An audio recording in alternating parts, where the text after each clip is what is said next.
Welcome back to the 2Dumb2Quit podcast with Jeremy McCall.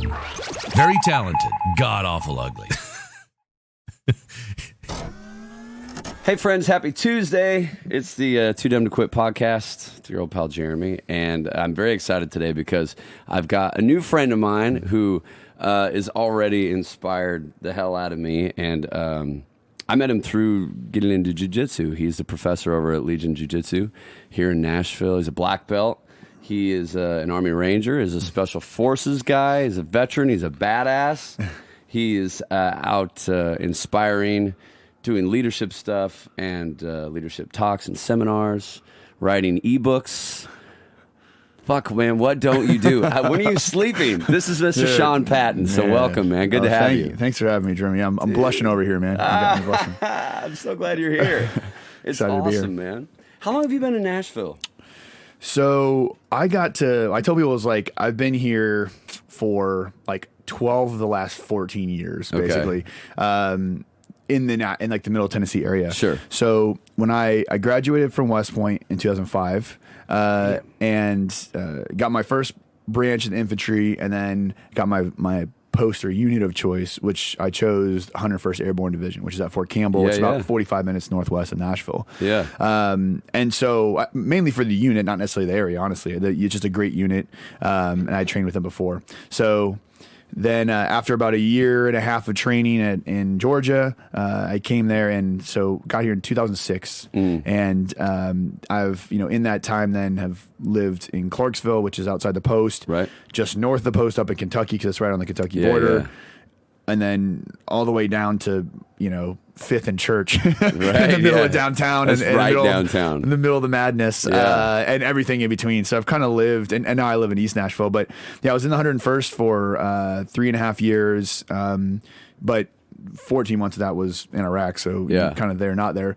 And then when I went to Special Forces selection, got selected, and went to North Carolina for some training in order to actually get your green breaks. You get selected in Special Forces, and a 3-week train up. They don't just say, "Oh yeah, now you're a green break." I've got another, over a year of training. I had another 6-month course as well at Fort Knox first. I was an officer, so about another year and a half of training, and just happened to get 5th Special Forces Group as my unit, which was back at Fort Campbell. So it was kind of back home, which was one of my top 2 choices. I wanted to go to 3rd Group or 5th Group, and because one thing people don't understand, I find myself doing like educational talks on special operations, because everyone's interested, I think, in like a lot in special operations and special force stuff. But there are like a lot of misnomers, and so I like to kind of do an education piece on that. But one thing that makes special forces different than other special operations units is that their focus, or our focus, is unconventional warfare. Right. So we're basically U.S. sponsored insurgents. So I tell people it all goes back to World War II. Have you ever heard of the OSS? Yes. Office of Strategic Services? Yes. Okay.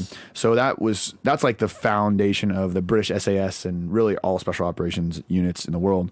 But they created these 3-person teams called Jedburgh teams, and you would have an officer, like a special operations, especially trained soldier and officer, right, a commo guy, right? You could talk back and send messages and stuff. Yeah. And then they had a local from whatever region they were going to in occupied Europe. So you'd have like a member of the French resistance that had escaped, or an someone that grew up there in terrain and someone dialect, literally someone that grew up there, right? And or had studied there or something, so familiar with wherever they were going to go. Yeah, spoke the language and the dialects and everything, and had connections. So they would train these 3-person teams up, and they would jump them in at night in occupied Germany. It's so crazy. behind enemy lines, and there was somewhere, most British were American, but you had Canadians, you had other nationalities on the Allied side as well. And they would go in initially, they would link up with French resistance, they would train the French resistance and guerrillas, and teach them how to make explosive, IEDs, right? Havoc. Just little explosive bombs, improvised explosive devices. They would assassinate stuff, but they would also just put out misinformation on troop movements that German soldiers would get up and get bad information, and they put out radio waves and all this stuff reports back to troop movements. And then right before D-Day, they all had an activation plan they sent out, and they blew up rail lines and did a bunch of stuff. And basically, some estimates show that only half of the actual German reinforcements were actually able to get and reinforce a D-Day because of these actions, because they couldn't get across the country in time. So that was sort of the basis of really a lot of special operations in all the Western countries, but in ours as well. And then after World War II, there was a big debate, which has been really a constant debate up until the 20th century in our country, which is, do we want a standing army, right? If you're sort of a history person, you know, that's a sort of a sore spot for us after the British made us quarter troops and all that stuff. So it was like, do we even want a standing army? And if so, how big is it going to be? And then do we want the government to have this capability? Because throughout history, governments have used that against their own people a lot. Sure. And what ended up happening come out of that was it split into two. So they split sort of that capability into two groups, and one group became the CIA, the civilian side, and the military side became Army Special Forces, the Green Berets. So that's the background. So it's not, it's a lot different than direct action type groups like the Navy SEALs or like the Army Rangers. It's, you know, those are all raids, hostage rescue, you know, capture, kill, you know, blowing up doors, getting gunfights, all that stuff, which is one reason it's sort of sexy and it's easy. It's good to make movies about, because it's easy to understand. It's a lot harder to understand sort of the human dynamic and geopolitical factors that go into being a Green Beret, and you know, more of an operative. Yeah, you are more of this. You're really in that sort of gray area, which, you know, the quintessential, you know, that everyone knows about, right, sort of out in the open, is Afghanistan, right? We said, hey, there's a government that needs to be overthrown, and about 300 Green Berets and, you know, 60, 90 guys from the CIA linked up with rebels behind enemy lines, and they overthrew a government in 3 months. And so what I liked about that was And you were there during that time? Not during the initial invasion. That was 2001. So yeah, I was much later. When I went to 5th Group, I did deploy to Afghanistan. I was in Eastern Afghanistan on the Pakistan border in like 2008, 2009. And we had a really interesting mission, though, that, you know, it all sort of ties together. We were doing what we call village stability operations.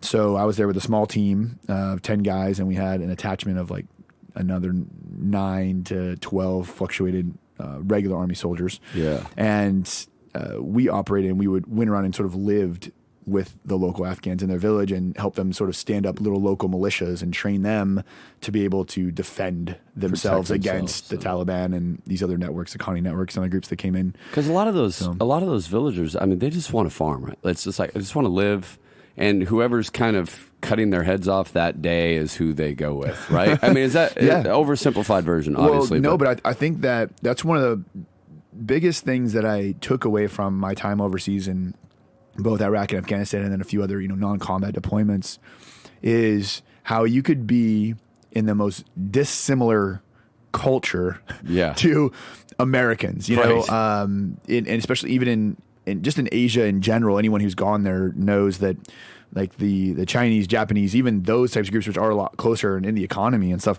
right? Their viewpoints on right, wrong, and they're just more collectivist society. So as we're in America, it's like, this is my land, I'm not going to take my whatever, right? Right. Over there, it's, well, if it's better for the group, well, even if it's not better for me, then that's the right thing to do. That's not the way Americans see that, right? We're an individualist culture. It's all about me and my rights, and God bless. I mean, I'm glad I'm here, right? Yeah. But that's not just that whole perspective in Asia is more of a collectivist culture. Whatever's better for the group is the right thing, even if that's not good for me.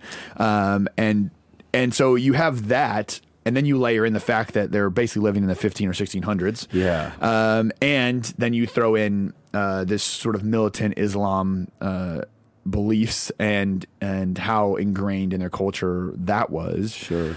And the fact they've been at war for 1,000 years. So, I mean, it couldn't be more different than, you know, Nashville, Tennessee. So, but even giving that, you start to realize we're all the same. Like, all the same stuff. It's you know, you talk to anybody here and living in a suburb in Nashville, and look, all they want to do is they want to feel safe. They want to have a family. They want to be happy. They want to have some stability and future, and have an opportunity to pursue things they like. And that's that's all it is. Like that's Yeah. all anyone wants in the whole world. Right.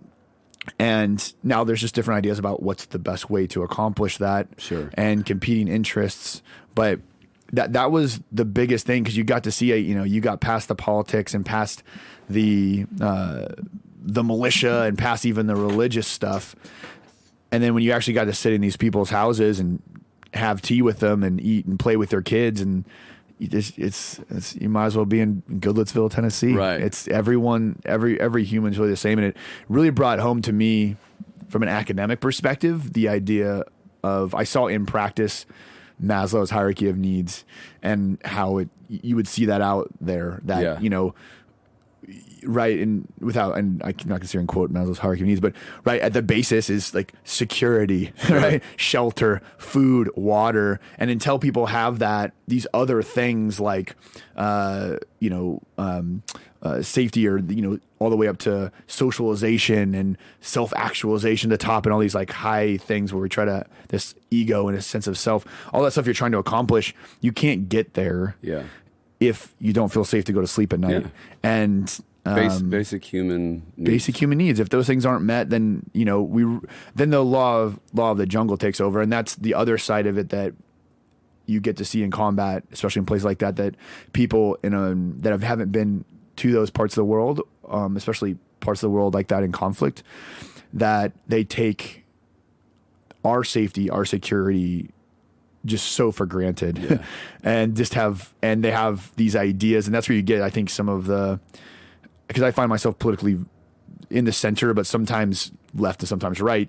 But generally, if you are average it out, probably somewhere in the center overall. But I think most people are. I think if you get real, they are, right? Most people are just like common sense, like, hey, this bothers me, so I don't want that. This doesn't bother me, so it doesn't, whatever. But and then you've got like factions, on each side that are just insane. Yeah, where it's totally. Just like. Jesus. Yeah, you really do, and you get to calm down. They really do, and just especially here, just open minded. Yeah, exactly here, because like you've got nothing to worry about. That's the other thing, It's just like, all right, I get like, and I think it's amplified by the news and social media, and sensationalized. And I think that's part of the issue, but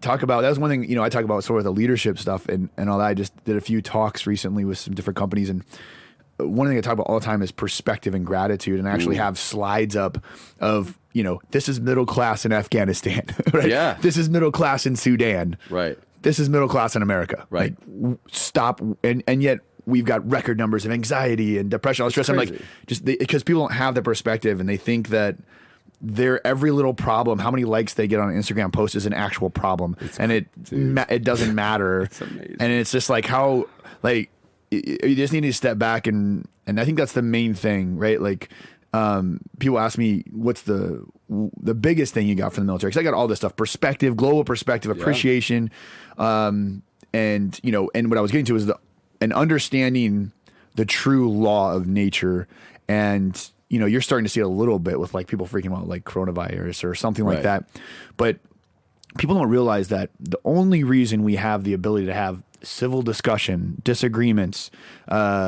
property, all these things we take for granted every day in economy, is that, and this is probably gonna be a controversial statement, so where people can hate me and they want, but it's fine. But it's true. So is because we live in a place where the government has a monopoly on violence.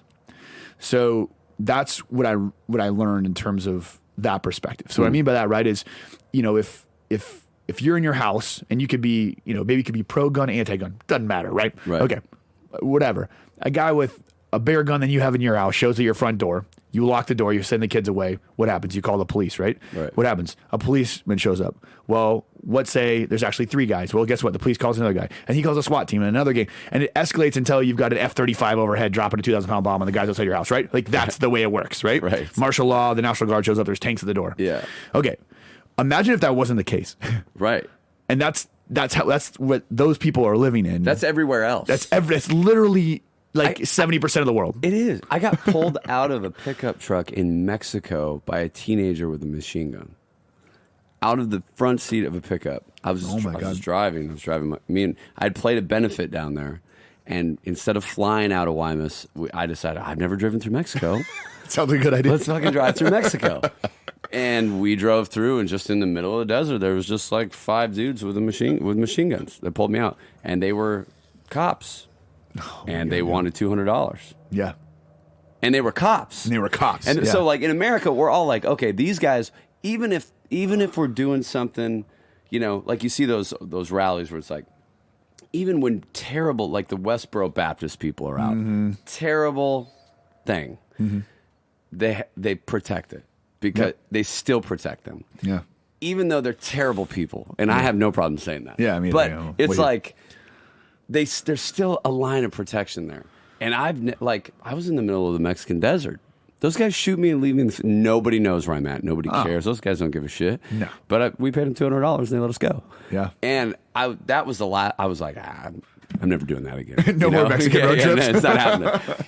But it's also, and I was just talking to you before we started, this Wayne Dyer guy. I was listening to a thing he was talking about this morning. I don't even know if the guy is still alive, but he's a philosopher. And he said, the way you see the world is the way it is. So people that focus on like the good things and love and like as ridiculous as it sounds, me and my wife just watched that Mr. Rogers movie. Oh, is it good? I actually want to see that. It's amazing. Yeah, all right. Because it's not about Mr. Rogers. It's about the guy that he had all the impact on. Yeah. So when you first see it in the beginning, you're like, oh, this is weird because I expected it to be all about Mr. Rogers. It's not. But Mr. Rogers saw the world with love and hope, and because that's the way he looked at everything. When you look, and that's where I'm like, when people that watch the news too much or people that just get so involved in it, they see the negative and everything. All of a sudden, that's all they see. And it's just constant negativity. If you see the world as a hostile place, it's going to be a hostile place. If you see it as a loving, caring universe, that's kind of what comes to you, you know? Anyway. Yeah, no, you're totally right, but and exactly like that example, you know, and that's like still in the Western Hemisphere, right? And that's not that far away, right? That's drivable from right now. We could probably be there tomorrow, yeah, you know, whatever. Right? And people just take that for granted, and they have this entitlement, and sometimes you're just like, dude, you don't understand. Like, the only thing keeping you alive right now to say these crazy things and be your crazy self, and sometimes when it goes, you know, a little left of like, you know, super anti-gun or super, and no one should have it.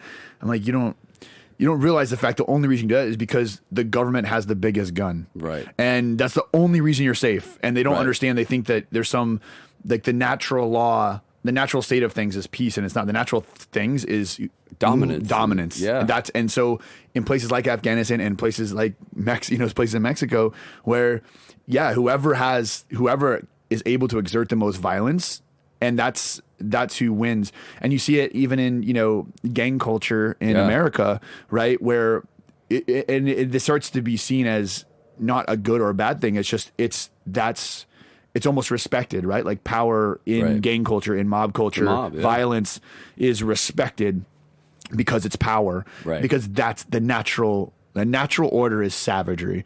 And I do think we get so far away from it, and then we turn into this like the cowardly lion, and like everything scares us, and then we don't know why we have depression, anxiety, and all this stuff. Which is, to swing that back to, you know, self-promote jiu-jitsu real quick, I think that's why people are so drawn to jiu-jitsu, because like we have that inside us, and we have no way to release it. Right. We have no way to test ourselves. We have no way to do these things that we're meant to do. Yeah. And we lack a sense of real community and a real tribe around us. A lot of people do. We're more isolated than we ever have been, even though there's more of us. And jiu-jitsu, at least a good jiu-jitsu school, gives you that, and it returns you to, like, for that time, you're surrounded by supportive people. You're doing hard things. You're doing things physically and mentally challenging, and like your body needs to do those things for it to feel fulfilled. Yeah. And if you're and if everything is empty and everything's about a quick shot of serotonin because of a like on Instagram or a video or porn or whatever it is, then you're sacrificing real fulfillment for the short term, you know, dopamine hit, and just so somebody can sell you some ads. Well, that's so true. It's ridiculous. And the other thing is that you find yourself surrounded by people that demand the best from you, which I don't think you see a lot too, especially in a lot of the culture where it's like people, like you said, it's like a hardship now. It's like, my plane was 30 minutes late. I had to sit on the runway. And people will listen to that shit. Oh, my God. People will listen to that and go, oh, my God, really? In Denver? You had to sit on the runway for 30 extra minutes? I know. Oh, they only brought you water once? Yeah. What? Like, oh, my God. And that's like, there's I love comedy. So there's an old Louis C.K. bit about that, where Louis was like, other places, people are like, oh, look, they're cutting our fucking heads off today. That's real world stuff. Yeah, it's like real problems versus what people's perceived issues are. And it's funny because what I don't get is the people, who sit there and like watch that on their phone. Like sometimes, like I love my wife more, she's my best friend, I love her. But like sometimes I look over and I'm just listening. And she just lists. Some girl's just like, "Oh my God, I went and got my dog." And I'm like, "Why are you listening to the errands that some random person fucking ran today? Like, how are you listening to this? Like, you have more power and more information in this phone than we sent Mars space rover. Than we sent people to the moon with and back. Yeah, and you're choosing to watch this lady complain about her mascara tone. Like, what the fuck are you doing? Yeah, what are you doing? It's insane. So where did you grow up? So I grew up in Kansas, actually. Really? I grew up in Lawrence, Kansas, outside Kansas City. Lawrence. I play Lawrence. Dude, it's a great music and art Granada town. Theater. Dude, my best friend's dad owned the Granada my whole time growing up. I bet you really? played for him. Yeah, Mr. Elwell. He sold it 15 years ago or so, but I grew up at the Granada. We used to have like parties. Him and I, they let us have like parties in junior high at Granada and shit. The Granada right on Mass Street. So it's a college town. It's sort of like an oasis, honestly, inside of Kansas. But I didn't grow up with a lot of money. Raised by a single mom. My mom had me unexpectedly. She had dropped out of college. She was working and she had a decent job. She's a maitre d' at a Marriott. And this is why I have this connection to side note. Explain to my friend that I love music and art. Yeah. I never had the patience to I played the violin for 8 years, but I never got good. Like I just never had the patience to sit down and do it. My ADD kicked in too much. But my biological dad played in a band and traveled. He owns, I haven't seen him since I was 5, but he owns a place in the Ozarks, and he plays in the cover band. He's a singer and all stuff. My mom was a music and drama major. Like all this, I have this in me, and I appreciate the hell out of it. I love it, but I just never had the patience down to actually learn. But yeah, so my mom, up until she married my stepdad when I was in junior high, had me and then quit her job to spend more time with me. Had no financial help or any kind, child support, anything from my biological dad. Worked full time, put herself through undergrad and grad school. Got her master's in psychology. Became a school psychologist to work with special needs kids. Yeah. And now is a special education administrator from the district and is retiring in 2 years because she works with all kinds of. She specifically works with the transition of kids or young adults with special needs into the workforce, and I mean, just so the best human being you can imagine. Yeah. And so what I tell you all the time is I have a slide up on a lot of presentation, everyone has their why, and one of the whys I put up is her, and I say when you grew up seeing that, and I didn't, because of it, we didn't have, we couldn't go on vacations. I was a latchkey kid. We lived in college dorms. When my mom got married to my stepdad, I remember I couldn't sleep for weeks because it was so quiet. Because it was the first time I lived in a house. Because I lived in college apartments. Yeah. And I was used to keg parties. My mom would literally the apartment pool. This is back when you could do this. Apartment pool was my babysitter. She'd go to work and be go to the pool. Go to the pool. Don't leave the pool unless you know someone. Right. And I was all right. But when you see someone sacrifice and work like that, mediocrity is it's not an acceptable outcome for your life, know? And there's no excuses. There's no excuses anymore on why you can't do more and build on that. And so that was a lot of the foundation I got from her. And then just I got a lot of empathy, because I remember working, I would go help with the kindergarten roundup for the special need kids who worked at the Special Olympics, and being around that and just seeing how she could see the humanity in everyone. Yeah. And so I'm really grateful that I got that, growing up from her. But she was definitely surprised when I decided to go in the military. Was she? So, yeah, she tried to talk me out of it, but really? I explained why. And, so did you know, obviously you're you're very athletic. Mm-hmm. Did you play a lot of sports? Yeah, when I grew up as a kid, I played, sports 4 seasons a year. And then It's like wrestling, baseball, football. so I played mostly when I was growing up. It was mostly baseball. I did track and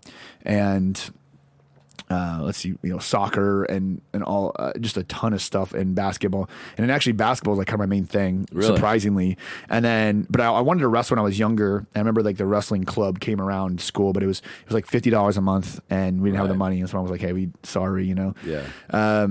And so I couldn't do it. And then when I went to junior high, it was for 1 year there in like 7th grade, you could, because basketball and wrestling are the same season, and they were like, all right, you can do. It was the one time where you could do both, because like the 7th grade season was like different, than high school or whatever. So you could be like wrestling, and then you could do basketball afterward. And I was like, well, I've always wanted to do wrestling, and it'll be a good way to get in shape for basketball season, because I was like the starting point guard. Whatever. Like 7th grade, I was actually. It's so funny to think about now, but middle of Kansas, so voted most likely to be in the NBA, right? I was in 7th grade, right? I was like 5'3" or something. And then I wrestled in that, and I loved it so much. That was the last year I played basketball, and then I started wrestling basically 3 seasons a year from then on. All the way until wrestled. I was like on the Kansas national team and state runner up my senior year, and so I was all state 2 years and team captain the last 3 years. So I wrestled 3 seasons a year, and then wrestled at West Point for 2 years. Amazing. D1. So that's my background. That's the reason that I was drawn to jiu-jitsu, and it still plays a strong role in my view on jiu-jitsu and fighting and martial arts and stuff like that. Well, so when do you decide like West Point? So, Number one, like getting in. Yeah. Number two, I was surprised as hell, honestly. When, like, what's that process like? Because it's different than normal college, right? So I sort of, it's funny because I think it's when you're like 15 or 16, even though you can't join yet, that like the Army recruiters can start calling you, right? You go on some list and they start calling you. Yeah, they didn't call me. They didn't call you? You didn't make that list? I remember what kind of list I got of it. Man, I should. Yeah, I was paying child support. I was on the road at 16. Oh, that's right. Yeah, you were living the wild life. Yeah, that was definitely. They started calling it like 15 or 16, and I remember my mom kind of joking that she was like, "Oh, are you going to join the Army?" And I'm like, "Hell no, I'm gonna go to KU, right? Because Kansas University's right there." And I'm like, "I'm gonna go to KU and join a frat and do that whole thing." And I'm going to party. And I was like 15, 16. And then later on, I was about 16, 17. I remember, well, then it's like, oh, this shit's starting to get real, right? It's like, oh, Life's college coming. is coming. Yeah, all this is about to come to an end. And I also think it just matured a little bit. And I started just really thinking like, well, where you go to college or what you do during this time matters. Like what you study matters, what you do matters. Because I started seeing, oh, this person went to this school, that led them to go to this. And you start looking at the people who are successful. Oh, these people went to good schools. They went to this school on a full ride. And I had never really paid attention to grades because I always thought I was going to go to like a small D1 school or D2 school on a wrestling scholarship. And I had offers like my junior year to go to some D2 schools. I got some scholarship offers from like Nebraska, Missouri, stuff like that. And so I was like, I'm just going to go here and wrestle. And, so grades don't matter that much. But I always took like AP classes and like college prep classes just because I thought they were interesting, like more interesting, but I didn't really, then I would like not study that hard. So I had like a 3.3. So like I'd get like B's in like hard classes because I thought they were interesting, but I just wouldn't like work that hard to get A's or do whatever because I didn't think it mattered because I was going to wrestle. And then I was like, man, maybe this is, what do I want to do with my life, all that stuff. And for whatever reason to start this, I started realizing, I think as I started getting more global and reading the news and seeing what's going on around the world. Which was harder to do. It was way harder to do back then, right? In the 90s, because you couldn't get on Google and just find shit. Yeah, no, yeah. I was like reading newspapers like with my hands and stuff. So it was, I started realizing, man, I'm pretty lucky. This is a pretty great place to live. And well, why is that? Why is this stuff I'm reading about not happening where I am? And so I felt this sense of like, well, it's because of other people and the sacrifices and that they've made to create this country and defend it. So I felt this call to do it. And then I was like, well, I want to go to a good school. Well, how am I going to pay for it if I go to a good school? Well, if I can't wrestle, then maybe RTC or something like that. I always had this leadership bend. I said I'd been a team captain for for some reason I just always end up in charge of stuff. Yeah. It just sort of happens. And you're very good at it. Well, thank you. I mean, I don't know. It just happened. So I was like, well, that's a good way to go. And then I found out about West Point. I didn't even know what it was. But I had like a traveling, college stuff come around. And luckily for me, the thing about the service academies like Air Force Academy, Naval Academy, West Point is even though the education is at like an Ivy League level, they're not looking for, the guy in his mom's basement that's going to like write the next code or cure cancer. Right. Send it. They're looking for it's more of a whole person concept. They're looking for people to lead soldiers. So luckily that was more.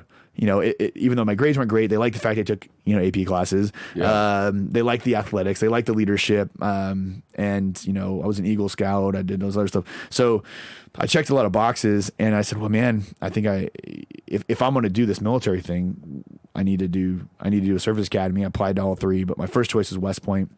And, I got into like early action in October my senior year and told my mom, and she's like, why do you want to do this? Yeah. And like, I don't know, forever I had this like epiphany, even though I was so young, where I just told her, I'm like, Mom, it's going to make me a better man. Yeah. And she's like, later she told me, she's like, what do you say to that when your son says, yeah, I want to go here because I think it's going to make me a better man. And I There's knew no it. rebuttal for that. Yeah. And I knew I needed it. Like, I knew that it would be great for me. I knew it was the best school academically I was going to be able to get into. Right. I knew it was going to play to my strengths. And I knew that even though I would probably regret it later at points, the rigidity of it and the discipline of it would be good for me. And it would put me in a position to do something that was very unique. And so I did it. Man. So you go to West Point. Yeah. That experience there, crazy? Yeah, I tell people West Point's a great place to be from, not at. It's upstate New York and snow, 6 feet of snow in April, but the other thing is you get an education there in a way that you literally can't get anywhere else because of the environment. So like I had one semester in 4 years of less than 20 credit hours. And I was a D1 athlete for the first 2 years. And that's on top of the leadership stuff and everything else. So I mean, you go through Calc 1 through 5 in 2.5 semesters, everybody. Wow, so it's, man. And there's a federal law that says there's no grad assistants, right? Everybody's a professor, and you have to have a 17-to-1 student to teacher ratio in every class. So I didn't have 300 person lecture halls. I had 15 people on my psychology 101 class. Unreal. And then you guys still have to like drill, right? You guys are still out drilling and you still military drill military stuff. I mean, you're still, a plebe. And I got out of some of that stuff because I was an athlete, which was nice my first year, but it kind of gave me like a little haven away from it. Yeah. But when we were at practice. But yeah, I mean, you're from the time you show up to basic training. So I went to, started basic training 3 weeks after I graduated high school in June, and then went through basic training, then started the academic year. But from that time until spring break of your freshman year, or plebe year as I call it, when you're outside or talking to upperclassmen, you only have 3 responses. You only have 3 things you can say. Yes, sir, ma'am. No, sir, ma'am. No excuse, sir, ma'am. That's it. And you have to march everywhere. I remember I got smoked walking to class one time because there were these birds that flew by. I was like, oh, those are pretty birds. And I looked aside, and I had this upperclassman just sit there and just smoke the shit out of me before I went to class. Just doing jumping jacks, push-ups, all stuff, just yell because he's like, what are you doing looking around? He can't even look around. So you get some time to have the introspection, and you learn when to like, you learn discipline. Birds. Yeah, you learn. I'm like, I hate birds now. I'm just kidding. So West Point, you go through there. Mm-hmm. And then, so instead of like, you do like basic training, instead of most people go to like their A school or their tech school or whatever, right? You go to West Point. Yeah, you just go right. And the basic training is actually like a cadet basic training. So it's all West Point cadets. It's run by West Point cadets. It's still 2 months. But yes, you do like a summer training. Then you do your freshman year, which is a lot of military. So yeah, I mean, you've got, you're in uniform. Your room has to be clean all the time. You have Saturday morning inspections. So, my Friday nights were a little different than most college kids. We were, cleaning our room for 8 hours a day and get white glove inspections the next day and that sort of stuff. And you get like a couple weekends off your first year. And then you don't really get like to go out on the weekends until you're a senior, or second part of your junior year. Couldn't have a car till spring break your junior year. Wow. Honestly, you didn't need one because you know where to go. Right. But yeah, so it was, I didn't get the social college experience, but it's just, I look back at it and I still to this day, I'm like, man, honestly with the whole military, every once in a while you're like, I gave up, I said gave up, I didn't have a college experience the way I could have. My 20s were a lot different than most 20-year-olds. I gave up a lot of time, 14 years, but I wouldn't be the person I am today if I hadn't gone through that and the perspective I have. And, I feel like I crammed, almost a lifetime worth of life lessons, leadership lessons, all these things. I crammed all that into like 14 years. Yeah. And so then it put me in a place where I did get out after, being in the infantry, going to Iraq. I was a scout and sniper platoon leader in Iraq, special forces, all that stuff, all those experiences. I showed up to my first SF team and, I'm like, I'm the new captain, right? I'm the newest guy on the team, but I'm the commander. By the way, I'm the youngest guy on the team too. I was 28. Right. Everybody else is older than me. Yeah. And 3 days later, I was out in Coronado with them, training with SEAL Team 5, like learning to take down ships at night, climbing up the side on the caving ladder. And then we got pulled back early from that by Secretary Rumsfeld because Afghanistan was going to shit. So then I got sent to Afghanistan 6 weeks later, and I was on the Pakistan border 6 weeks later. Wow. I mean, it's trial by fire. Right. And it's like, how long do you have to work at your corporate 9-to-5 job to get those leadership lessons? Mm-hmm. Like, I don't know if you can. And so it's allowed me to be in a position now as an entrepreneur where, like, I don't know if I would have survived the failure of my first business. I say survive, like, well, maybe survive, but I think I would have, I would never have been able to persevere through that and then say, all right, that was a good lesson, and then start again. There's no way I would have retreated back to shelter if I hadn't had that hardening, that mental hardening, that resilience, and that confidence. And at the end of the day, like, my employees, sometimes I remember it came up a couple of times where they were really, really stressed. The business wasn't doing great. And I just had to like stop and be like, all right, guys, everybody stop. Just come here. I'm like, look, kind of the mindset we started with, like, look, the sun's out. We're in America. No one's shooting at us. Right. It's a good fucking day. It's a good day. Like, let's relax a little bit, you know? And nobody's dying. Yeah, no one's dying around you. The consequences are important, but let's be real. Let's take that step back. Sure. And that perspective is something that, only comes with experience. You can't read a book and understand that. I can talk to you about your, the tour stuff and all that, and the music industry and the grind and the creative, and I find it fascinating. But like, I don't understand it. Not like you do. Right. And so, having experienced that stuff has put me in a position where, I don't know, I have this perspective. I'm grateful every day, and the story I tell is my big why that we mentioned before was, I pull my car in. I don't have a garage because I live in East Nashville and garages are expensive. But I get out and I walk around to my front door, and if it's anytime it's cold, wet, any of that stuff outside, I get on my front porch and I talk about a real rush of like serotonin, dopamine, all the feel good chemicals, everything, the sense of because I'm like, I don't have to lay in that. Like, you're not sleeping in I it. spent a lot of nights shivering in the mud, and like, I'm in a porch, like, and I get to go into a loving wife, and my dogs are going to greet me, and I get to get on the couch with a comfy, a blanket and a cold beer, and if we're a little chilly, we'll hit a button and it'll be 70 degrees inside. Yeah. And how amazing is that? And almost everyone in America gets to do that every day. True perspective. And they don't get to feel that way about it. And I'm like so grateful for the sacrifice and those experiences, because in the big span of my life, those however many I probably spent a few hundred days of my life living in mud and dirt and cold. But for that, let's say 1 year of my life total, I get a lifetime of perspective, and it's priceless. It's invaluable. Yeah, it really is. Which is why, I mean, it's such a fascinating thing, especially guys like you, because it's, for me, like, finding perspective took just a lot of failing and then making myself uncomfortable. Like, when I found like the stoicism thing, where I was like, I'm gonna not eat for 2 days, or I'm gonna take cold showers every day except for Sundays, or whatever it is.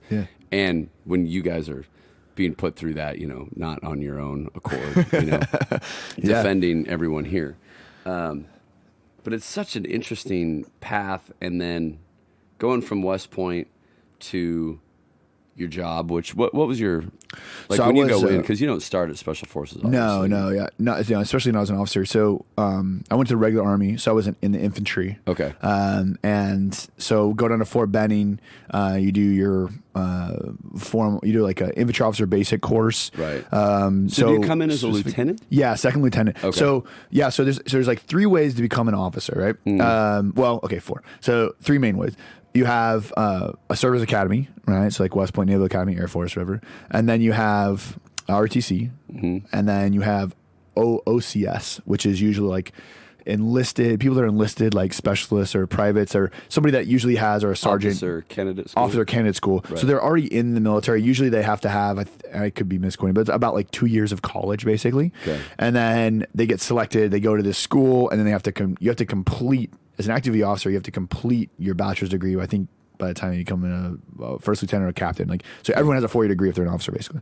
So those are like the 3 main ways, but everybody comes to second lieutenant. So it's not like you come to West Point and you get a higher rank or something. It doesn't matter if you went to, whatever small state school and you went to RDC, you're in the same class, you're the same rank, everything. Okay. And the only other, I say there's a 4th, which is direct commission, which that's usually like doctors or lawyers. They'll come in as like majors, if they like have a need for this specialty. Gotcha. But so you go through that course, and then as an infantry guy, you have follow-on stuff. So you have to go to airborne school. I think all infantry guys have to do it still. At the time, it was mainly because I was going to light infantry, because they have like heavy infantry that does with like Bradleys and tanks and stuff. But I was going to be like just walking in. So we had to go to airborne school because it was we had to be able to go to these different units, and then also Army Ranger school, which is how was that experience? Brutal. I rely on. And is that done at Campbell? A lot. So that's done at Fort Benning. Okay. Georgia. Yeah, Fort Benning, Georgia. And there's I'll give you the quick synopsis of Ranger School. So Ranger School is a leadership school, but they use infantry tactics, small like light infantry unit tactics, as the method to teach and train leadership under extreme conditions. And so you have basically 4 phases. You have a Hell Week, which is to weed people out, see if they're mentally ready and physically ready. And then you have 3 3-week phases. So the first is they call Benning phase, but it's at Fort Benning, and you work at like a small squad level, like 9 people, and you learn to plan missions and do all stuff. And the whole time you're getting destroyed all the time. Yeah. They start you with 4 hours of sleep a night, and it goes down from there. They start you with 2 meals a day. It goes down from there. And then after if you go through that, you go to patrol phase and all this stuff. You go do patrols in the woods. Then you move on to mountain phase, and you go to Dahlonega, Georgia, which is like the Southern Appalachians. Yeah. And then you learn mountaineering stuff. And first time when I first started out, that was February. Oh, it's pretty cold, and and so you go do that up in the mountains and do patrols out there, and then in the last phases in Eglin Air Force Base in Florida, it's in the swamps, so it's swamp phase. So then you learn how to navigate through the swamp and how to do riverine operations on boats and all this stuff, and the whole time you're hungry and sleep deprived to a pretty extreme level. But the exercise then is, can you get these people to do under these worst conditions when no one wants to be there, everyone's cold, everyone's wet, everyone's tired? Well, the only people being evaluated really are the people in charge. So can you get these people to do that? And then also then there's peer evaluation. So like, are you a good teammate when you're not actually the one getting evaluated? Are you, the shithead who goes to sleep every time? And so they put you in these extreme conditions. And I had if you go straight through, it's like 2 months. Now it's about 18% of people go straight through. And at the time, it's about 50-60% actually graduate. Okay. So what happens is you get graded at the end of each one of those phases. Now, Hell Week, I'm pretty sure you can't recycle, but the other 3 phases, you can recycle, and basically you just have to do that phase again, and you start with the next class. And so it's supposed to be 2 months. I was there for 5 months. Whew. So, so as someone who's kind of like a high achiever, and I was kind of done well, and I was going through fine, and I went all the way through mountain phase. So I was like, I got 3 weeks left, man. And when you're a place like Ranger School or just a shitty situation, right, what kind of gets you through that is as you make tick marks in your patrol book of each day, so you can keep track of what day it is. Right. Is you're like, at least I don't have to do today. The morning comes up, you're like, thank God I don't have to do that night again, because that night was awful. Yeah. And you just keep going. And then at the end of that, to have someone be like, no, the last 3 weeks, you got to do all those nights again is brutal. Yeah. And so, what happened was I was actually, usually you get 2 to 3 chances to be in charge of something, and you have to pass one of them. If you pass one, you get to go for it. I was in a really bad platoon of guys that just like everyone kind of sucked and infighted, and there were some shitty people that would like fall asleep, and just it created problems. And so I only got one patrol. And, got pulled at the end. We did grades and basically he said, hey, look, if you were an enlisted soldier in this, he's like, you didn't do bad. But you weren't, I wasn't like aggressive enough of a leader. I've always been sort of really good with like peer-to-peer leadership. Right. I'm fine with like, hey bro, like using a little bit of guilt, a little bit of like, like guilt inspiring. I like that. I'll go with inspiring. Yeah. So I'll use a little bit of that. And just be like, hey, hey man, I need you to do that. Let's do that. Hey, let's all rally together. That's my thing. And then that's always worked for me. But they're like they wanted to see you like grab someone by the chin strap or helmet and like slam their head in the ground, like, wake the F up, dude. They want to see that. Because in the infantry, you got to do that sometimes in these bad situations. And, he basically said, if you were an enlisted guy, like you did all right, like I'd probably pass you. He's like, but you're a second lieutenant with no military experience other than West Point, and you're going to the 101st Airborne Division, and you're, this is 2006 at the time. He's like, you're going to deploy, like you're going to combat with soldiers, and like I need to see you be more aggressive of a leader. So they sent me back to restart mountain phase. So mountain phase, I wait like 2 weeks. You get a little fat and happy. You get to sleep some more. You actually get to eat 3 meals a day. I'm like, I'm ready to go. Yeah. Next group comes in. We start again. I'm killing it. I'm like, I know I've done it before. I'm like, we're doing a mountain. I'm like, let me shoot the knots, guys. I'm an Eagle Scout. I'm like, look at this. Like rappelling. I'm like, you guys got this. I'm going to go through this thing. And we get done. And then we come back from like the first week of this mountaineering part. And one of the young soldiers from actually Ranger Regiment, he was there, had left his locker unlocked. And they went through and found tobacco, which you're not allowed to have, and food, like trail mix, that you're not allowed to have. Oh. And so when everyone came back, instead of coming back and be like showers and, get some sleep, it was stand out front and health and welfare check. They're going through tossing everybody's stuff, looking for contraband. And I'm like, thank God, because some guys I know, guys who are like recycled, because you get access to like people can send you get to have packages and stuff. Yeah. And they were, they like, the guys that had like caches in the woods, they like with GPS and mark with like, sticks pointing to like go try to, get extra calories a night. There's crazy stuff. And I'm like, thank God I didn't do that. Like I was like, because I was like, I'm not doing this again. Like, this is like one of the worst things. I was on a grown man on the phone with my mother in tears, at Army Ranger school, telling her I had to redo this phase. I'm like, I'm not doing it again. I don't care how bad it is. I'm like, thank God I didn't do that. Well, they go through, dump my stuff, and then out of one of my old uniforms, it was so nasty that I wasn't even going to wear it again because it was so gross from patrolling. Yeah. Like falls out like 2 sugar packets, like those little sugar packets, like you have like at a diner. Like your coffee? Yeah. Yeah. Had fallen out. He's like, oh, you hiding these, Ranger? I'm like, dude, no. I like, sir, I didn't know, they were there. He was like, da-da-da. He's like, oh, these look like they're from the chow hall too. Like you stole sugar, like from the... Oh. So needless to say, they made me pack my stuff and they sent me back to Fort Benning. And then I met with the colonel there, and it was funny. The sergeant major just kept looking at me as I told my story, and he's like, "Sugar packets?" I'm like, "Sugar packets, sergeant major." He's like, you got sent back for sugar packets? I'm like, "Sugar packets, sergeant major." And the colonel was like, what do you think should happen? I'm like, honestly, sir, I think this is an issue of attention to detail and oversight. So it should be like a major minus on my record, but I think I should be able to go back and, I was killing it. Like, let me send it back to Mountain Phase. He's like, well, my subordinate commander who's in charge of Mountain Phase sent you back. He's like, so I would basically be not supporting my junior subordinate's decision if I send you back right now. And he's like, and I would start you with the current class at Benning right away, but they just started their field problem. Like they had just marched out to start their stuff. So if you're going to stay, you have to wait 30 days because we have this best ranger competition thing that comes through. Mm-hmm. And basically do manual labor every day for 30 days. And then you'll start with a nice class with Hell Week. It started all over again. And I was already there for 2 months. I had to wait a month. So I, painted rocks and I pulled weeds out of the cracks in the parking lot all day. Yeah. Worked out. And that's what I did for 30 days. And I started Hell Week again. I went straight through. So I started my birthday, February 6th. And I graduated June 30th. So I was there for 5 months. That was my Ranger School experience. Earned, not given. Absolutely. Earned, not given. And dude, I think back to that, like at Special Forces selection, Special Forces dive school, like all these other things, combat, like all these other times, multiple times in my life as an entrepreneur, every once in a while I'm like, it's not as bad as Ranger School. Well, and I don't think that any of that's a coincidence. I really don't believe any of that is a coincidence.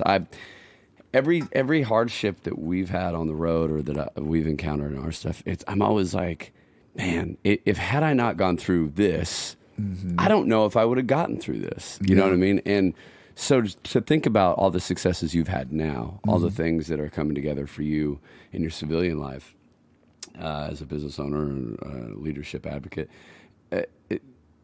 that Ranger experience is invaluable. You know what I mean? I mean, it's like, especially for guys that like excel. Like it's obvious, even just meeting you for 10 minutes. When I first met you, you can tell that you excel at what you do. It's very obvious, from your demeanor to just handshakes and eye contact and the way that you speak to people and the way you motivate people. I was talking to another friend of both of ours, Jason Strickland, who I know that, you know, you guys are really tight. Yeah. But it's like, I was like, man, if you're starting a company, that guy is such a motivator. And he's like, oh man, he's so good. You know, it's like your motivation and the way that you are with people is incredible. And so I want to get to that too. So you go through, you know, the military, you go through special forces. How many times were you deployed? So I was deployed like on major deployments like 3 times. So basically about 22 months in combat and just over 30 months of like total deployed time. So 14 months in Afghanistan, 14 months in Iraq, 8 months in Afghanistan.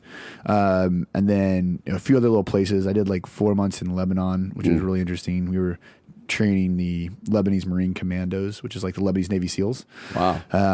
Yeah, because it was interesting because they usually get trained by the Navy SEAls. They're like their partner force. Yeah. Which, you know, I'll talk about the SEALs a little bit, but you know, we're brotherly rivalry, right? Sure. But they basically they're great on ships, so they would teach them to take down ships, and then and because they're good at ships, they're great. They're really good at CQB, like close quarters battle, like being houses, like. Right. SEALs are good at that because honestly, it's almost like if you can dodge a wrench, you can dodge a ball. Right? Like if you can like shoot and communicate inside of like these small little things, tiny hallways and all that stuff in a ship, like you can handle a house, right? Yeah. So they would generally train them on that. Well, then what happened was, and this was right when the Syrian Civil War was kicking off. Is in Tripoli, which is in northern Lebanon, was a major smuggling route in to support ISIS and some of the other Russian-backed groups from the Mediterranean. And so they would smuggle arms and supplies and stuff through Tripoli.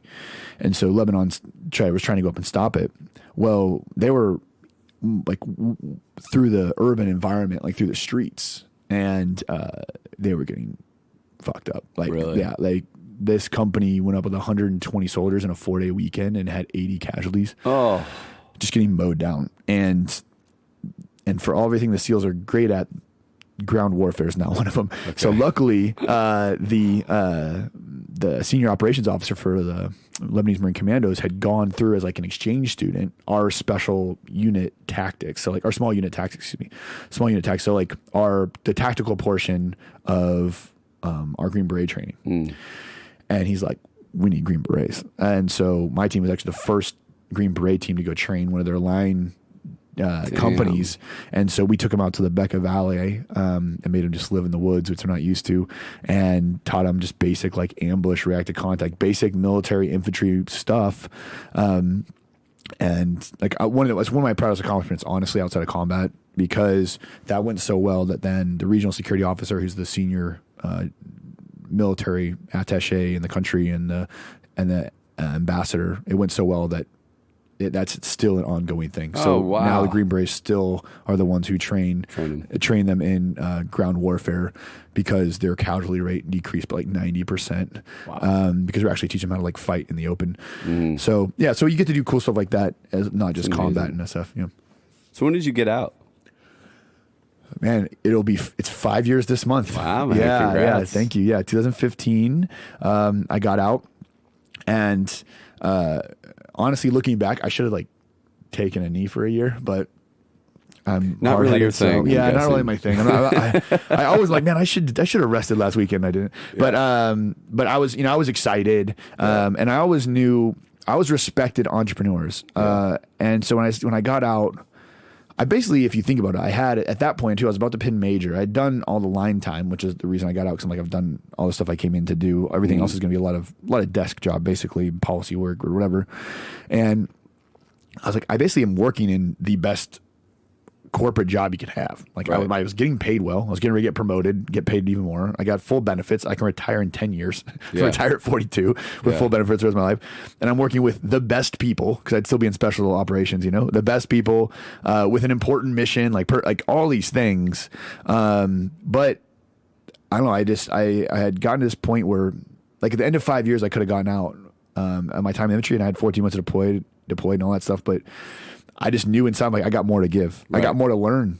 And when at the end of the 10 years, I was like, it stopped being as much of like drinking from a fire hose and like building me up with all these crazy experiences, like really pushing me all the time. Mm-hmm. And it was more just like, well, let's put together the quarterly battle brief again, and let's do this again, and let's write policy papers and make sure people don't get in trouble.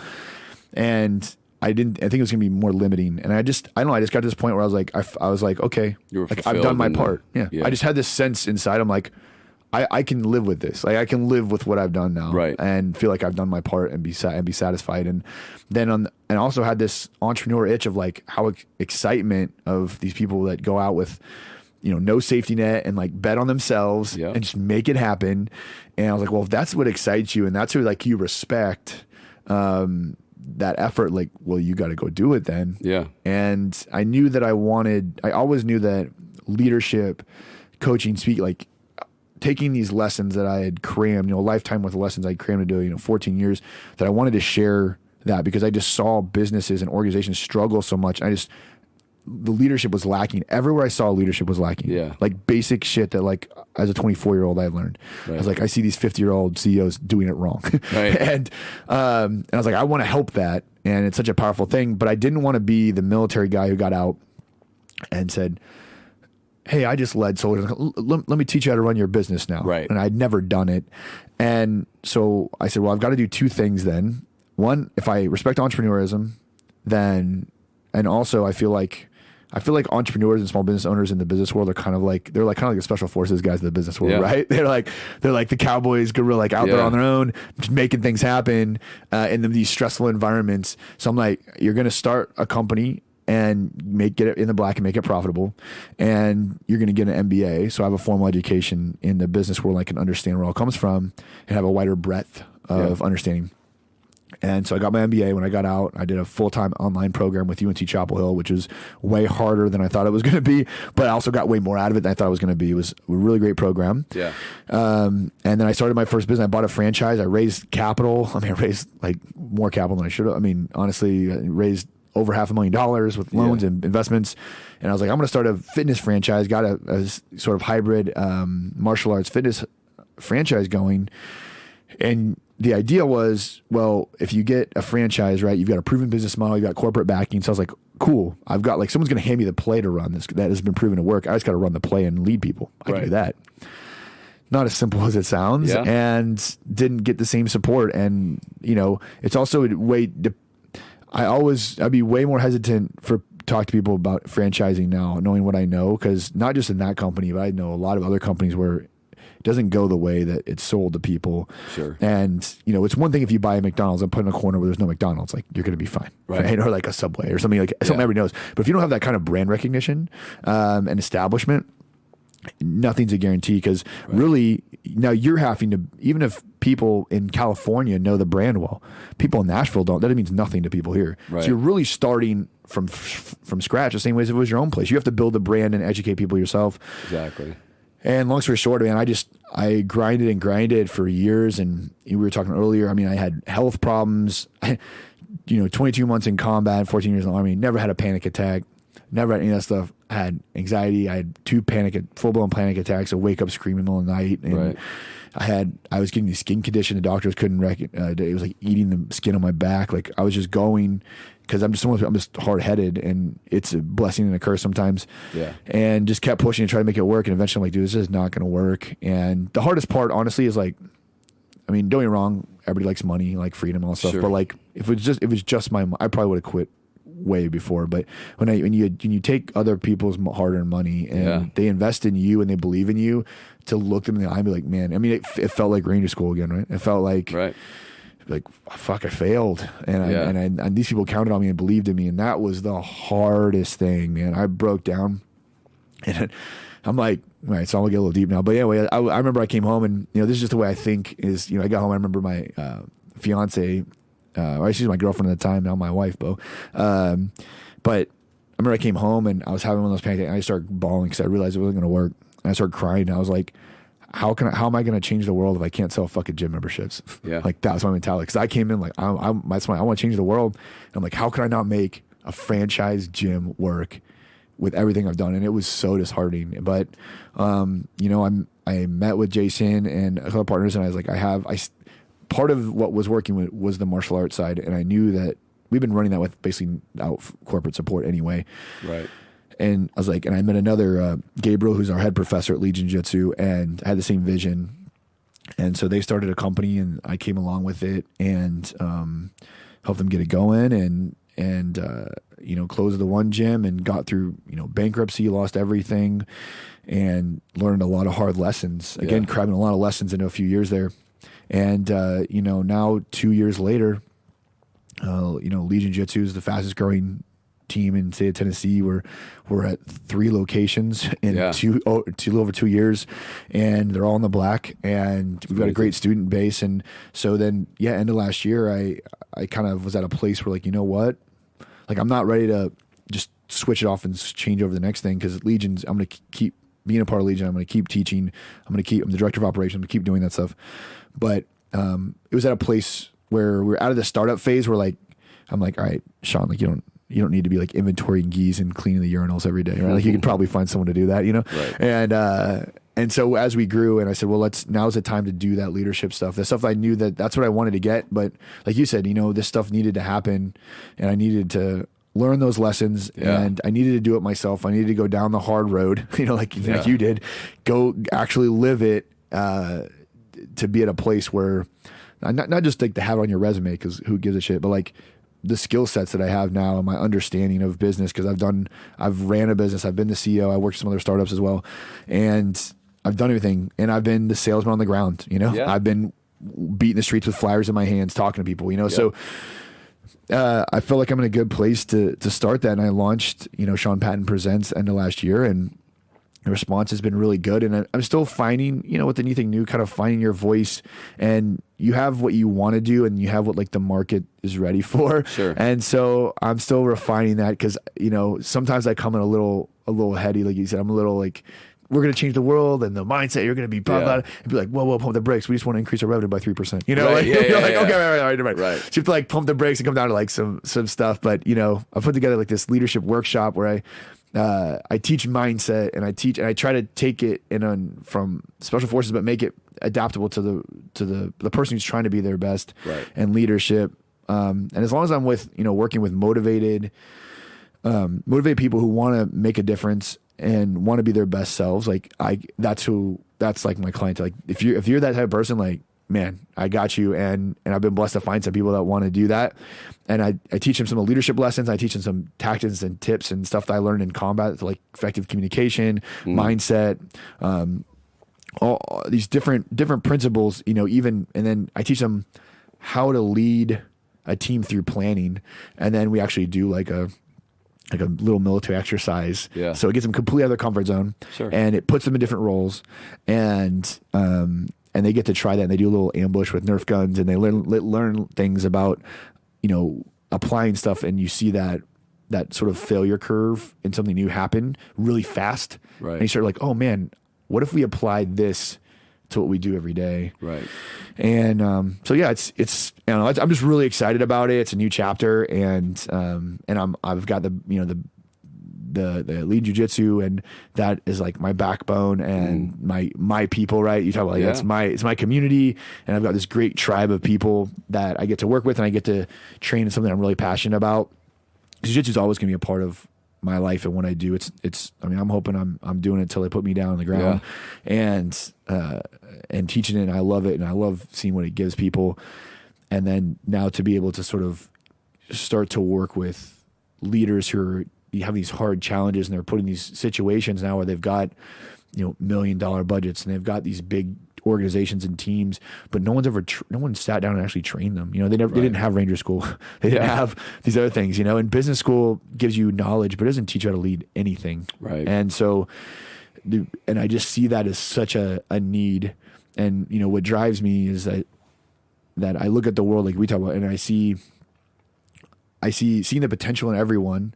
And so if everyone reached that potential, like where we could be as a society, I think we talked about this before, like where we could be as a society, or where we could be as a country, where we could be as a world, like the world we should all be living in, we should be living in, if everyone attempted to be their best person, their best self, and the world we actually live in are so vastly different that it like pisses me off, you know? And if I can do a little part, but you can't tackle the world, but I can tackle and help people who want to get closer to their own potential. And if everyone just tries to do a little bit more of that, then we can get ourselves closer to where we should be. Exactly.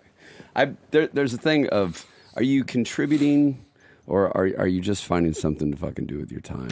You know, like when you look at the way the world works anyway, and Micro touches on this too when they start going, you know, they've sold this dream of go to high school, go to college, get your degree, get out, get married, have your 2.5 kids, you know, get the 3-bedroom house, whatever it is.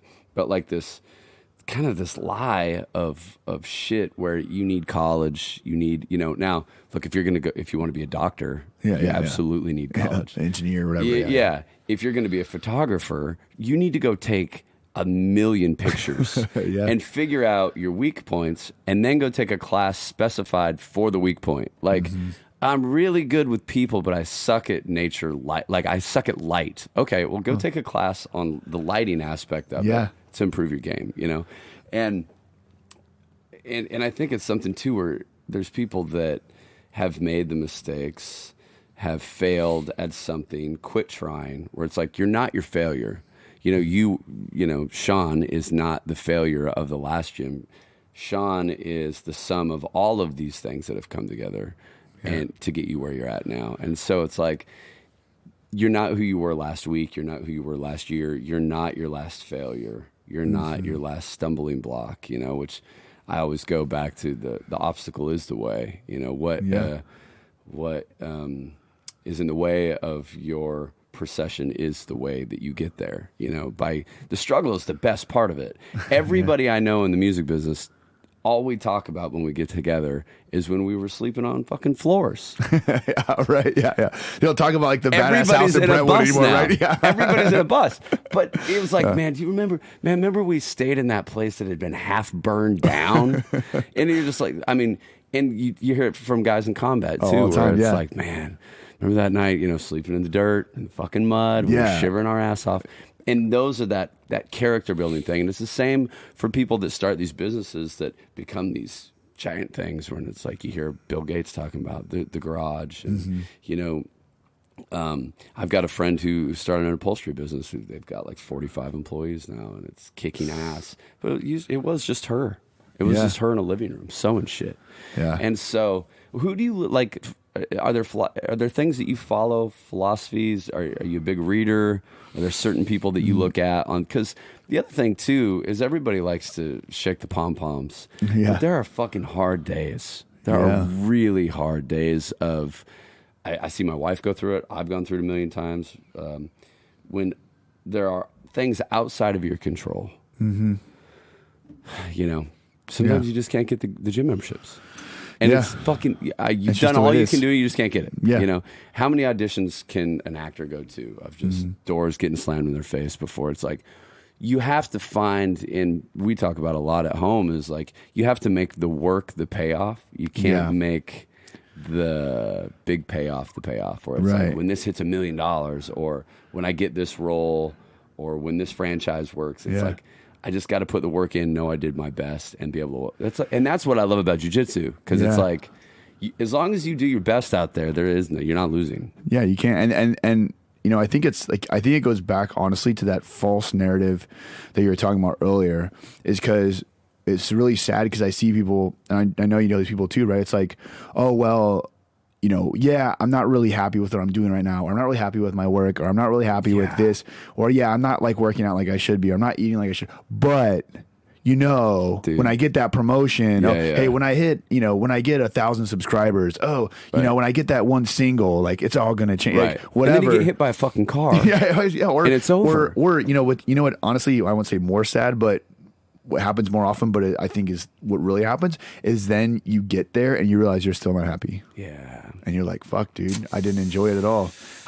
You're always pushing like, when I get $100,000 in the bank or whatever, I get a brand new car. When I get my Lexus, oh man, it's going to be great. And then you're going to drive around for like 30 days and then you're going to be like, oh fuck. Still miserable. Oh, what next? Oh, well, if I buy that, if I get, when you go, you probably know musicians like, oh, well, hey, when we get our own van, shit. Oh, hey, when I get my own bus. Oh, when I get my own tour. Oh, when I headline, then it'll be, and then you get done, you're like, fuck, no. It's like, it's none of those things are lasting.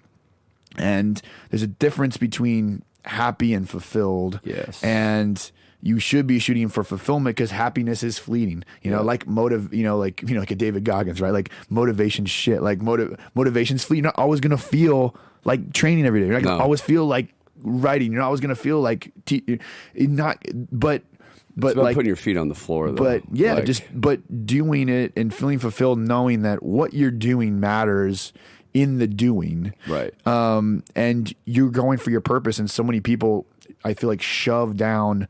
They know that their job's not fulfilling. They know that they're not living up to their potential. They know all that stuff. And they try to replace it with bad food or too much drinking or drugs or like whatever that is for them, women, whatever that is, they replace it or, shopping and getting the nicest stuff. The 80-inch TV. The 80-inch TV, the Gucci bag they can show on their Instagram and they get a few likes and they feel great that one day. And they're trading in their actual happiness for that short-term thing, and it's such a narrative, and they don't realize that it's literally all ads. That's what I tell you all the time. Like, you don't, because like before Madison, my now wife moved in, and they're like, I didn't own a TV. Right.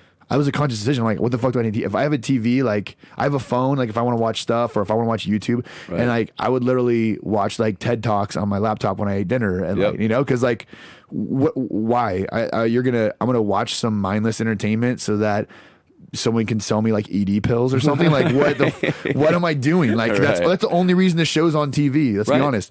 And so, and that was a conscious thing. And now it's kind of like our relaxing time. We find some entertainment shows. And one thing that has been good that Madison has balanced me out is she has let me and taught me to slow down and enjoy the day. Right. Because I was that person who would like just like, well, if I'm not working or sleeping, what the fuck am I doing? Right. And she's helped me in some experiences, that we've been able to have and friends we've been able to have and go do things where it's got me to a point now where, even more perspective and she's like, it's okay to just like sit down and just like talk with friends and like not do something. Have a glass of wine. Just like not, you don't have to be like, your conversation doesn't have to be about, business or something, or, because I'll get going on like, well, what do you, we've had 3 beers now. Let's talk about the meaning of life, motherfucker. Oh my God, to me, and she's like, hey, settle down. Let's just talk about, whatever, and so she's been good to kind of pull me back and slow me and kind of be that yin to my yang and let me know, like, you can just be and just enjoy a day. She's free from Oregon. She's got that hippie Oregon in her. So she's just, she's like, let's just go for a walk and just be for a little bit. And so that has been amazing. And that's another thing of just, that perspective of just like, man, like you said, the sun's out and it's like, it's nice and you're free. Like you don't have to always be driving. And I think that's another thing is that like that daily grind, just got to hustle harder, man, is like, it's important to do that. But at the end of the day, realizing that like whatever the outcome of that hustle is probably not going to make you fulfilled. It's going to make you happy and like a sense of accomplishment. You should be pushing yourself to be your best. And I'm not saying you shouldn't. Yeah. But man, if you're not enjoying the journey, like what the hell are you doing, bro? Because you said you got to be present. Yeah. And that's something that I've had to juggle too. I'm with 3 kids. I've got 2 young ones at home, and my daughter's in college. She's going into senior year, and which is crazy. Yeah, that's great. But she's in the nursing program, getting ready to do all that, and I'm like, hey, just just, there's a song called "You're Gonna Miss This," and it's like just stay in the moment a little bit in this because this is a really good time. Yeah. And touring, our job is always looking at where we're going to be tomorrow, and so when I'm at home. You open up, and you do this too. I'm sure you open up your calendar, and you're like, "Ugh, there's my year." Yeah. And it's just a bunch of blue things in my Google Calendar. And then once you get on the road, we live by. I don't know if I. Oh yeah. So we have these day sheets, and it's just your day, and that's all we focus on is that day when we're on the road of like, okay, at 6:00 we're going to be here, and then at 5, at 7:30 the show starts, and whatever your day is already totally done. Yeah. And so I try to do that at home a little bit too, where it's like, which is why I do the podcast on my bus because I have to be able to clock out, and if I do everything at home, I never feel detached. Yeah. Enough to step away and just go. I just need to wrestle on the floor with these two dudes, and talk to my wife and make dinner. And so pulling back is a hard thing for me too, because I've always been not like, I didn't finish high school. I didn't go to college. Everything that we've done has been just from getting into a situation, trying to learn every job that I could and jump my way up to the next opportunity, So it was like from tour managing to getting a deal to opening clubs and touring at this level now. This is my 22nd year on the road, and it's been like a crazy journey of failure, losing record deals, gaining record deals, losing publishing deals, losing, marriages and just, along the way. But finally realizing, that you're not who your mistakes made you to be, and you're not those things. And I think that that's just such a great way to live now, is just to be in the present. And it is. So for you now, going through all that, because you know that it's not the record deal, it's not the bank account, it's not that stuff that's going to make you happy. It's not going to be numb. Yeah, right. So is it? Have you?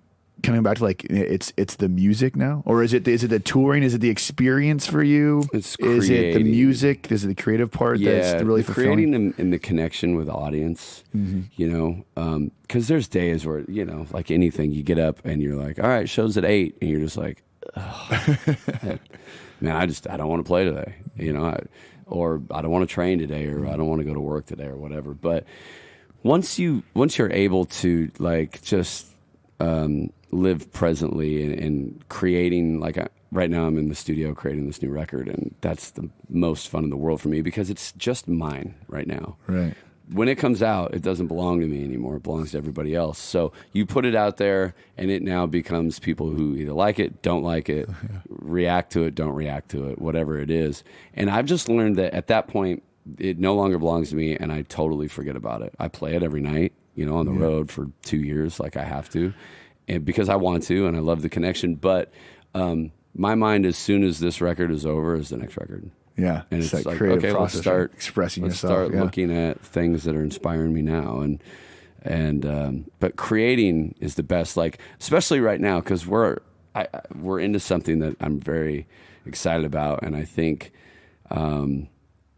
nobody knows about it yet, but we all know that. Have a feeling that everybody's going to know about it very soon, and I think that there's just a weird special aura to it. So I'm trying to soak this one in the most because I think that this one is really important in my journey. So that's awesome, man. Yeah, it's really cool, and I think jiu-jitsu's been a big part of that. Thanks to you. So thank you very much for that, dude. Anything. I think jiu-jitsu is. I do all the time like.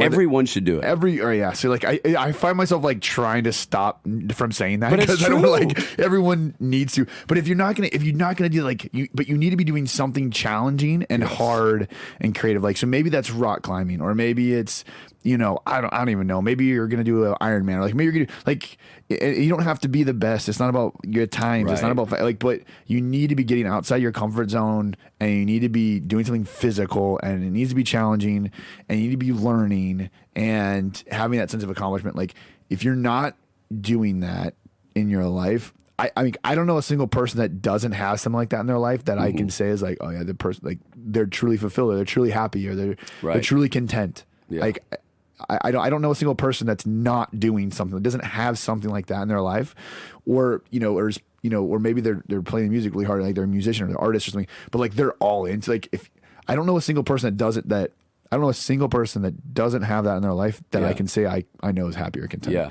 And I think it's just who we are. I think every living creature on the planet is its most content and happy when its actions and environment are most in line with its genetics, like most in line with what it's supposed to be and do. And we're communal creatures, right? If we're put in isolation too long, we literally get sick and die, right? And so we have to be around other people. We have to have a tribe. We have to be helping other people. We have to be achieving a higher sense of purpose. Like, we need to be doing something physical. Like, we have muscles and we have things, like we need to do that. If you don't use your muscles, they'll literally wither away, and again, you'll die. Like, we're meant to work. We're like, we're beasts. I think Jordan Peterson, who's the guy that I follow, right, is Jordan, says like, we're beasts of burden. Like, we're only happy when we're working. Like, and I think that's part of the depression and anxiety. Like, life's so easy that there's no fulfillment. Like, if you don't ever have to work, it's like the second generation, immigrant who watched their parents build a business from scratch, and then they're building it from scratch, versus the billionaire's kid who's always had stuff handed to them. Right. The other kids got more money. But who's happier? Who's more fulfilled? Like, it's the person who had to work for it, and people shy away from being uncomfortable, and they shy away from work, and they shy away from all stuff. And jiu-jitsu brings you right back into that, because the moment your mind starts to wander, shit gets hard. You get choked out. Yeah, and it brings you right back. It's like I think it's like forced meditation, right? It's like forced violent meditation. It is, and it's great. Well, Sean, where can people find your stuff online? Oh, thanks, bro. So leadership coaching stuff is all at Sean Patton Presents. So SeanPattonPresents.com. Sean Patton Presents on Facebook and Instagram. I'm on LinkedIn.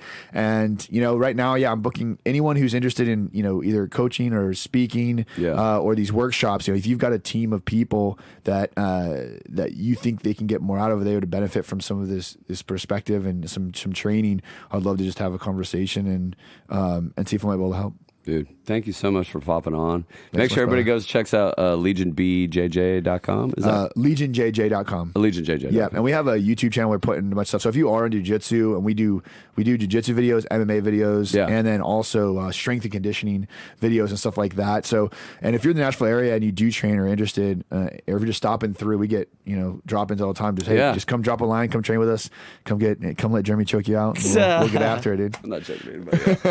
Well, thank you so much. And friends, thanks for hanging out. We'll talk to you next Tuesday. Check out jeremymccomb.com. We just added a bunch of new tour dates and getting ready to go back on the road. So Sean Patton, thank you so much, man. SeanPattonPresents.com. Go check it out.